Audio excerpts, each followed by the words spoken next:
Welcome back to Let's Talk Live. How unprepared for retirement is the average person? Most workers do not have a financial plan. And why is that? Joining us with the answers is Bryan Beatty of EBW. And we're going to change that because a moment ago we were talking about the worst thing that can happen is going into retirement without a plan. Right, exactly. So let's talk about why you describe a retirement as a three-legged stool. Well, I'd like to take credit for calling it a three-legged stool, but it's a pretty common phraseology in our business. By and large, what you're talking about is Social Security, your benefits provided to you at work, combined with your own personal savings.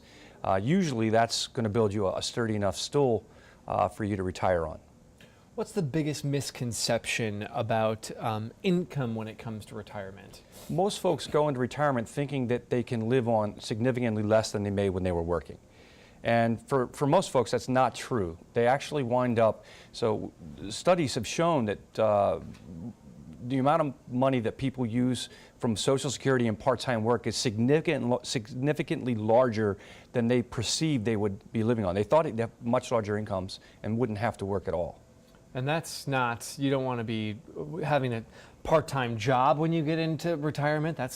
You're missing the point of retirement if you have to do that. I mean, if you're doing it because you want to keep yourself busy, that's one thing. But to do it because, that's what you need to do to make the ends meet, that's probably not the right approach. Right.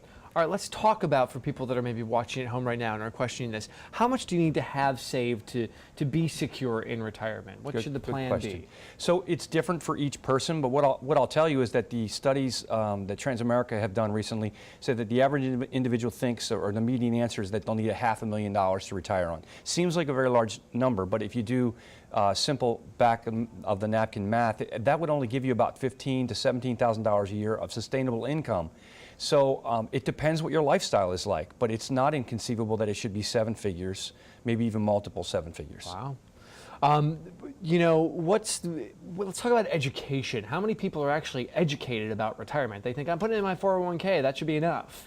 Well, there was a study, the same study actually referenced the number of individuals who want education and who would like to get advice, and it was about 2/3 of all of the actual respondents agreed, but only about half of that actually seek advice or work with an advisor, which is a staggering statistic when you think about it. I think it has a lot to do with a lack of trust in the industry.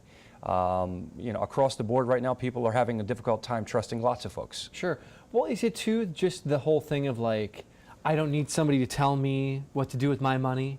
Well, there's some of it is accountability. Right. None of us want to be told what we're doing is wrong. Right. None of us want to be called out. But this is something where it's too late to think about it after you've retired because you normally can't go back into the workplace. So it's something you should seek advice for. Where can people go to learn more about retirement? You've got some seminars coming up as well. Yes, so there are a lot of really good workshops that you can attend. Many of them ask for a nominal fee to take the class. What I would suggest folks do is if you're going to take a class like that, look for a CFP professional or someone who will act as a fiduciary, and you can get them in your workplace. We do Fed seminars. We also do seminars in the evenings held at local high schools. So we've got 3 locations going on in the middle of October at 3 different schools, and there's more information about that on our website. But I would suggest that you find out whether the individual sells products. How do they get compensated? Because they could be biased based on the type of investments and how they get paid. Is it ever too late to get started? Never. Never. In fact, if you haven't started, make today the day you start. And it's that simple.